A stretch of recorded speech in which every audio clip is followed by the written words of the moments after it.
I want to note a couple things for the record. Ms. Butler, I received a pro se filing from you yesterday. There were some documents and things mailed to the court. Do you recall doing that? You recall sending this to the court? I sent it to the young lady, yes. Okay, so I am going to scan this, put it up into your file, but I just want to note for the record that we don't permit what's called hybrid representation. Okay, so you have counsel. You can't also submit matters on your own behalf. Anything you want to submit to the court, you have to submit through your attorney. Do you understand that? Yes. You do understand that? Yes. Okay, and then the matters that you submitted aren't matters that we understand in this court.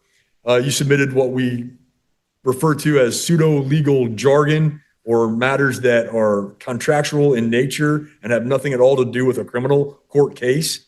So I'll upload them into the case, but I'm also going to strike them from the record. Okay? Just so you're aware. Mail that to the clerk. I didn't mail it to, that's private that you have, the documents that you have. Do you have another case pending somewhere in the court system other than this one? It's just this case here. Those was private documents. It wasn't for public only. Notice how she instantly gets defensive when the judge says he's striking her filings. Sovereign citizens love flooding court clerks with what they call private contracts or commercial liens, believing it creates a legal loophole. She actually thinks she sent a private letter to the clerk, not realizing that everything you hand to a court in a criminal case becomes public record. Let me say something. Because I'm not being represented, and I'm not, my evidence is not being presented like it's supposed to be. Yeah, because you're not helping me. Would I be able to say something? Okay. All set trial by jury on August 18th and 19th. So Ms. Butler, I set you over for a jury trial on August 18th and 19th, 2026. If you fail to appear for your jury trial, I'll hold it in your absence, and you can be convicted even if you're not present. You understand that? I comprehend. We're adjourned. Your Honor, before we adjourn, Can you grab the mic? Before we adjourn, Your Honor, I know Ms. Butler wanted to make a statement if court would allow that. Okay, go ahead. And I noticed that my ad in a That's not the question I asked. No. I think you misunderstood the question. It's not criminal. It's not criminal. Oh, you're here in a criminal proceeding. Do you understand that? Yes, I am in a criminal proceeding, but like I've been trying to explain ever since when I had. Well, I need you to answer the question I asked you. Okay. Which was whether you understand that these documents and things that you follow with the clerk's office, what's the receipt date on this? It should be April 16th or 15th. April 16th it was received, so just yesterday. That these aren't criminal matters that you followed with the court? Those are criminal matters, the violations that have been held against me. Yes, that's a lot of violations. You understand they're not, though. I mean, these aren't things of a criminal nature that would be part of this criminal case.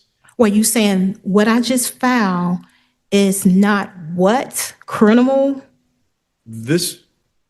Explain a little bit clearer. These papers seem to indicate that you're trying to proceed in equity or under some sort of a pseudo legal jargon, some type of a. Is we in the Article Court 3 right now?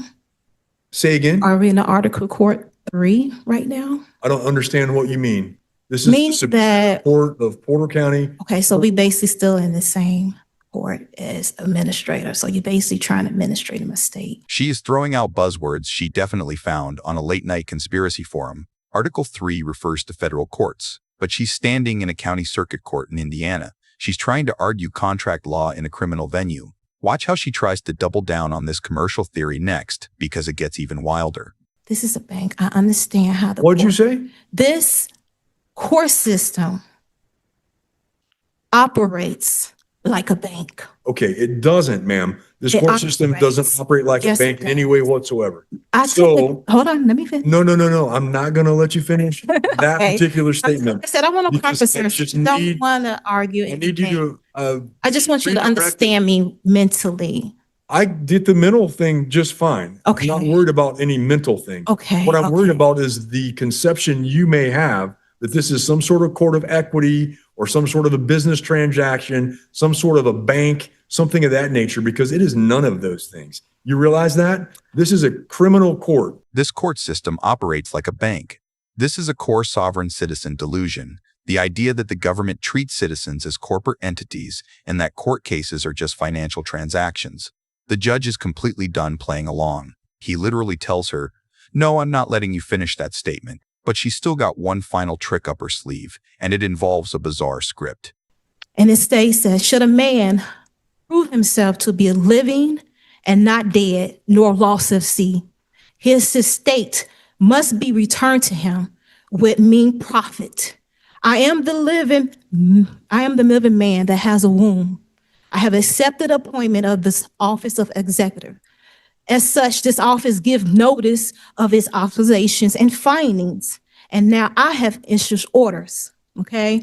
And in the scripture, the living and the spiritual man judgeth over all things, yet he shall be judged by no man. And that's 1 Corinthians chapter 2, verse 15. Like I said, I came here with clean hands. And I'm now the executor. My estate has no longer been abandoned. And I don't allow no more trespassing and interloping upon and administrating it. I discovered a lot of things along the way, put me in this position. Did she really just say, "I am the living man that has a womb"? Yes, she did. She's quoting an old maritime law conspiracy theory about people being declared lost at seas by the government so the state can control their estates. She genuinely believes that reciting this script makes her immune to criminal prosecution, but the judge is about to show her exactly how real-world law works. I think it's appropriate for me at this time now to terminate the Ferretta inquiry, deny your request to proceed pro se. I'll specifically find that the request is not a genuine attempt to present a legal defense, but a calculated strategy to obstruct and subvert the court's proceedings.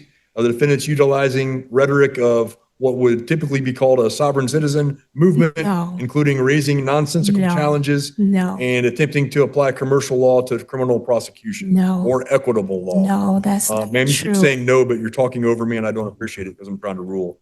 The right of self-representation is not a license to abuse the dignity of the courtroom or ignore relevant rules of procedure and substantive law. Based on the defendant's filings and her statements in open court, court finds she's unwilling to comply with rules of procedure and intends to use self-representation solely for deliberate disruption of the proceedings. The request to proceed pro se is denied and appointed counsel will remain on the case. We're adjourned. And that is how you handle a courtroom disruptor. The judge officially found that her request to represent herself wasn't a genuine defense, but a calculated strategy to stall the court. By shutting down the Ferretta hearing, he stripped away her megaphone and forced her to keep her lawyer. What do you think? Did the judge handle this perfectly, or should he have let her keep talking? Let me know in the comment.